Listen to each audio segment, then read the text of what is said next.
This is Mind Over Matter.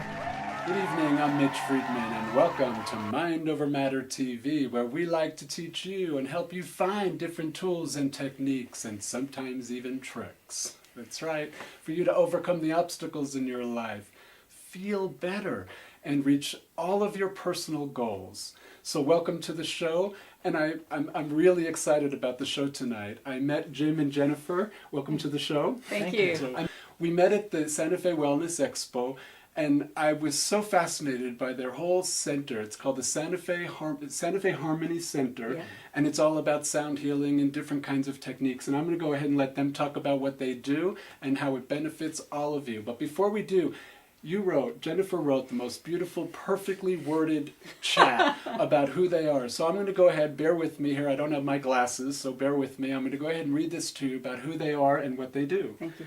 So the Santa Fe Harmony Center was formed in 2009 by Jennifer Peters and by Jim Kinney. Mm-hmm. And what it does is it offers experiential approaches to healing and transformation through energy medicine. I love that. It's all about energy. All about energy. Drum circles, music, workshops, ceremonies, and groups.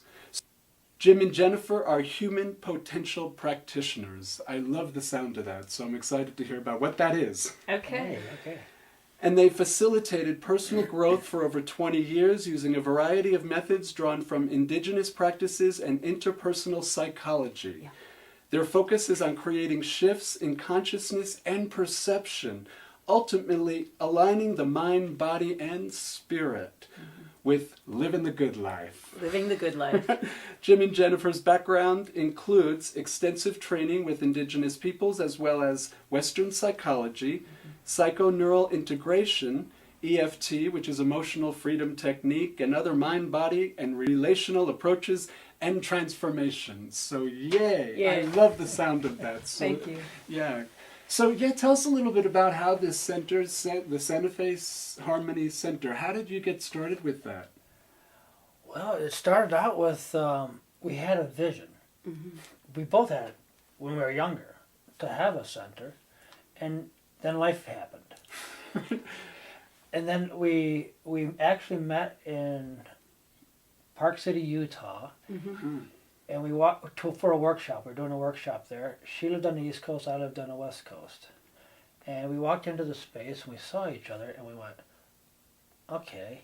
And then we went, I don't think so.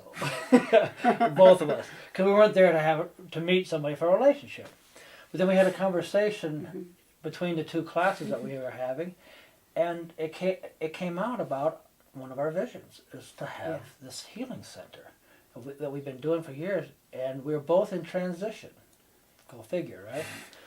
I was moving from California to Santa Fe, and she was leaving the corporate world as the president of a company, and hadn't decided where she was moving yet. Mm-hmm. And Perfect timing. It was perfect timing, and it really was when Jim mentioned that he had always had a vision of having a center, and I went, wow. I mean, this happened to me when I was like 17 years old, and I had the whole vision. I saw what it looked like.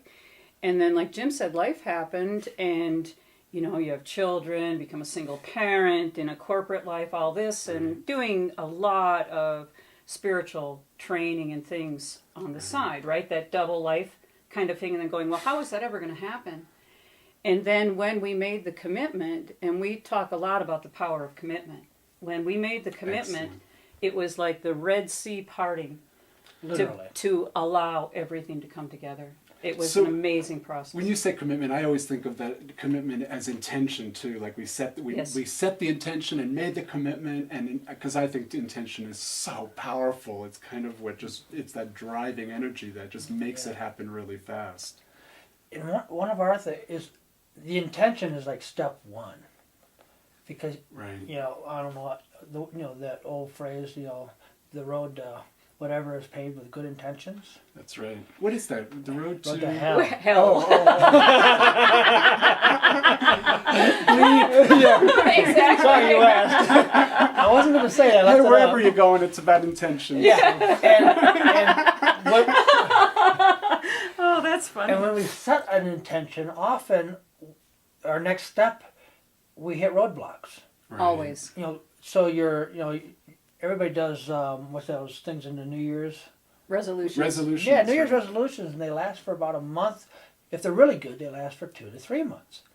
But then it's the commitment helps you drive through the blocks, and that's kind of where we come in. Right. We come in with the work that we do is revealing blocks and teaching people how to move them out of their life. Yeah. In fact, one of the amazing things about making intentions, and we just finished an 8-week class on creating your own destiny, where you're setting the goal, you're creating that intention, is anything unlike that intention is going to come up. It has to, because these have to be released in order for you to actualize, in order for you to bring this intention, which is a higher level sort of thing, down into manifestation. And a lot of times people look at these things that come up, whether it's a belief system, I'm not good enough, I can't do that, I don't deserve it, whatever. No one will listen to me. Nobody will listen to me, or maybe it's a financial block, whatever it is. They'll look at that and they'll go, oh, well, see, I really wasn't supposed to do this. And what we work with people on is, no, this is really a good thing. This is really a good thing because it's up and now it can be released. And there are a lot of different ways to go about that. And then that takes you to the higher level, and brings you to where you want to be. I think it's so cool that you do that. I mean, that's kind of what I do for a living. We get down, and I call them personal lies, or limited self-thoughts. Is what have we decided or made up about ourselves at some point when usually it happens when we were just little kids, before we get that filtering system or that chatterbox in our head where we could actually filter things that aren't working for us. Before we have that, we just say yes to everything. So when that comes up for people, you're exactly right. Those are the obstacles where people start saying, you know what, I never really wanted to do that, and maybe this isn't really what I was supposed to do. When the truth is, it's just some idea, some thought, some program that's running that. And the truth is, if their intention is to go there and to have that goal, then they really need to take some time. And this is where the work happens. Yes. Is in that moment. Exactly. When you've got that obstacle, that's the work. That's where the growth, that's where the opening up really starts happening, is when you clear those obstacles. So I want to know a little bit about how do you do that for people? Well, the first thing we do is we make a distinction between your conscious thought process and your subconscious. And your subconscious runs 99% of your daily activity. I call it the acting out part. Yes. It's the part that's always acting out, the subconscious. And we talk to our subconscious like there's somebody down there to control it. And there's not. It's like a tape player playing. Who says that? Bruce Lipton? Bruce Lipton, yeah. Right. It's like a tape player playing, and there's nobody down there to turn it on or off. You can yell it all day long, and it'll keep playing. And so what we do is we make the distinction between what our conscious mind believes, what our subconscious believes. And then when we bring it to consciousness, we have many different tools in which to make the tape player record. So you erase the old tapes. Right. That's what we do. And then one of the things that happens, Mitch, is we can use, very conscious exercise kinds of things to do that, to bring that into the awareness and to get down to what is the bottom line. And when we do that, then we start bringing in our tool bag. And from an energetic medicine standpoint, what happens is these negative belief systems, whatever is blocking the person from being able to actualize what they want or to manifest what they want, shows up in their energetic system. Where you can see the person's energy. We all have got an energy body. And you know that. When you walk into somebody's energy spot, and they might say, you're getting into my space. Right. Right? Boundaries. Well, yes, exactly. Boundaries. And so you can feel that. And through, different training and different techniques, we've learned how to be able to see these things in the energy body, to help to release the imprints energetically, as well as working with the mental processes. And so they all kind of work together. And do you do that in groups or individually or both? Yeah, we do it in stages also. for instance, we do a lot of music. We do drum circle classes and stuff like that, and the drumming is a way of opening your system because we do specific rhythms with chakras and the planetary rhythms and stuff like that, and it activates things within us.